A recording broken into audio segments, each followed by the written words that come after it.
Hello. So the last couple of videos I got pretty incensed at the narcissist and started to talk to them directly, which I don't think I've done before on past videos. And this is yet a third video. It's kind of all clumped together, the one before this and the one before that, regarding bullying, narcissists growing up to find their way or not find their way. And I just have a couple of more things to say. I feel really badly for anybody that has a childhood that is less than stellar or less than even just the normal human love and compassion that every child deserves. And if it led you to a place of being dysfunctional, I sympathize, but I don't think it can be an excuse anymore. Like I said, I think the last video, I'm so sick of hearing that that's an excuse for the narcissist, that something happened in their childhood that's insurmountable, they're doomed to be this way forever and they can never change. Well, I find that very hard to believe, because some narcissists fall into what they are like because of an ideal childhood. So you mean to tell me that you can take and look them up? There's a gazillion examples of success stories that were abused, raped, tormented, poor. There are a gazillion. Look at any one of our top people in this country. Many of them have a story. If they can overcome what they came through as a child, then why can't a narcissist? My God.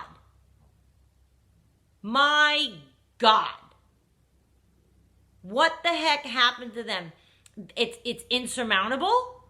All of the psychiatry in the world can't help this one kind of person. And maybe it's that severe. Maybe psychologists would be like, yeah, it's on the severity of a psychopathic person who murders, and there's no help for them either. I find that hard to believe. I believe it because I've read it, but I can't imagine that if there were a narcissist and they actually sat and listened, and there's gotta be a way to get through to these people. Because let me tell you something. You are not responsible for what happens to you as a child. Of course you're not. But you damn well are responsible for how you behave as an adult. And you know what? I might have said that already at the beginning of this video. I don't remember. I don't think so, though. Because these three videos are running together and I'm like hot now. Because this subject kills me, that they could just bully people. We all grow up into adulthood, okay?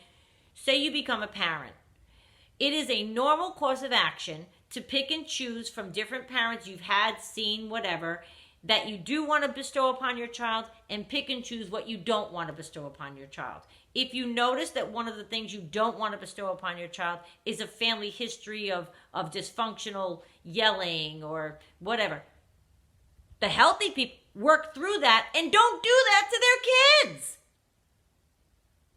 I wasn't like, well, I was raised in a house full of yelling, I guess I'm going to yell. So what's the difference?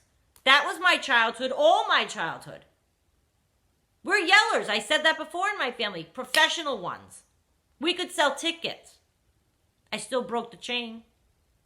With a little concerted effort and inward looking and dissection, I broke the chain. And I just feel like, to narcissists, are you all that blind to your own dysfunction, be it from childhood or not, that you can't actually see the huge gap from your reality that you profess to have and give and live, and real reality? You can't see it? Well, let me help you out. Let me help you out. Guess what? You're not the big king brouhaha of the whatever. You're not in a mansion. You're job to job. You're homeless. Whatever it is, it's your situation.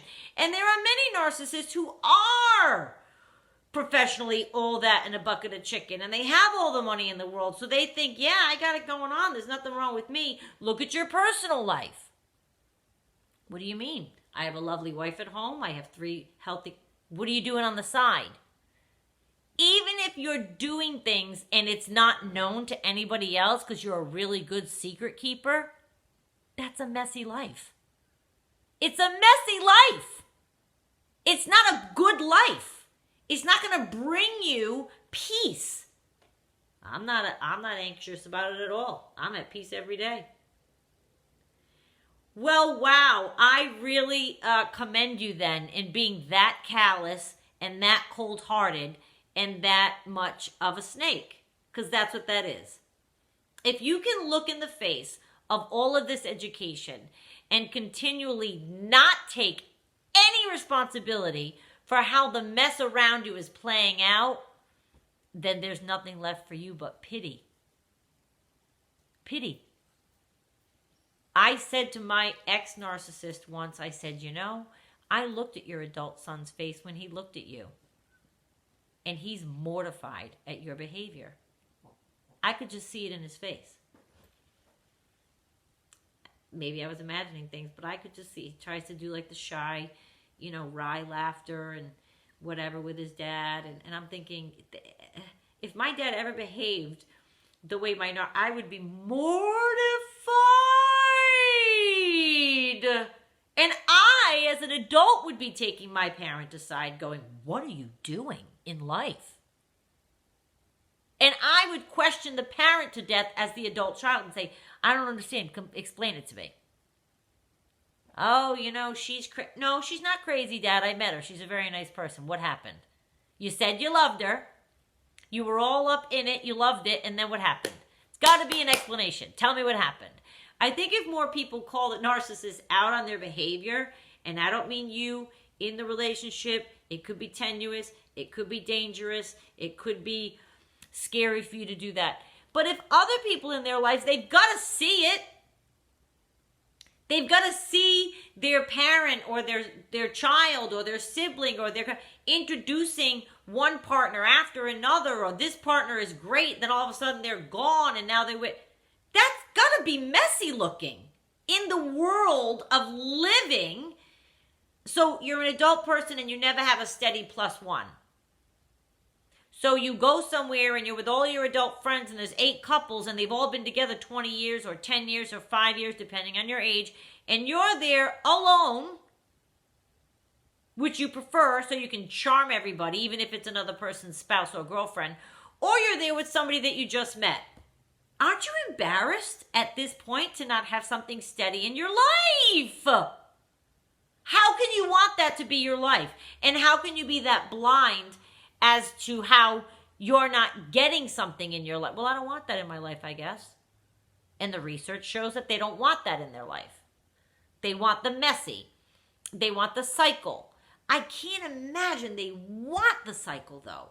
They're in the cycle. The cycle is their habit.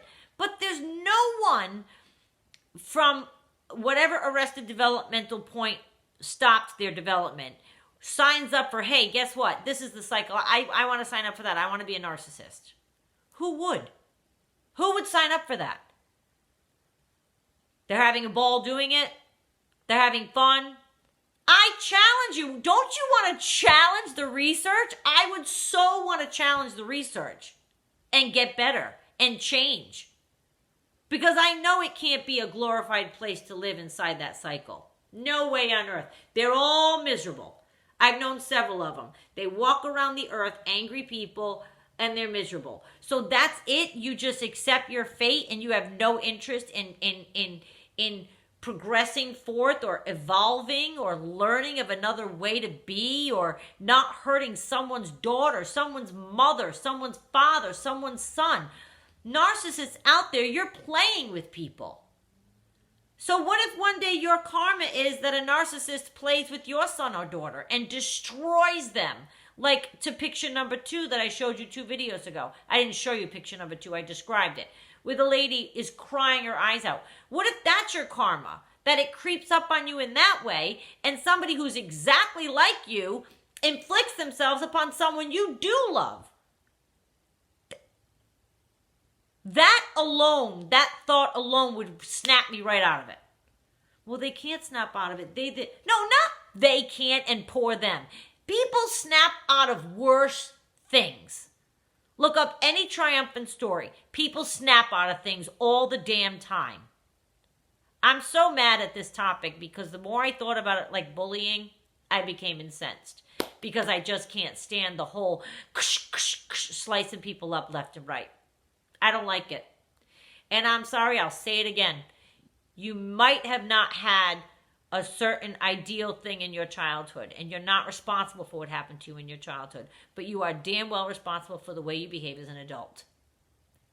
No one else is responsible except you. One person, you, me. We are all responsible. You do something as an adult, you did it. Oh, that made me, my past feelings. Wah, wah, wah. And you know what? If you insist on being that way, then stop playing with us. Go play with other narcissists. Challenge yourself. Hook another narcissist who's onto your game. Don't take the easy lamb. Go play with each other on some island somewhere and try to hook each other when you already know that the other one, what the other one's doing. Up your game to chess from checkers and leave us alone. How's that? That's all I'm saying. I'm not trying to get mad again. I think this is the last video on this topic. Maybe not. Chin up.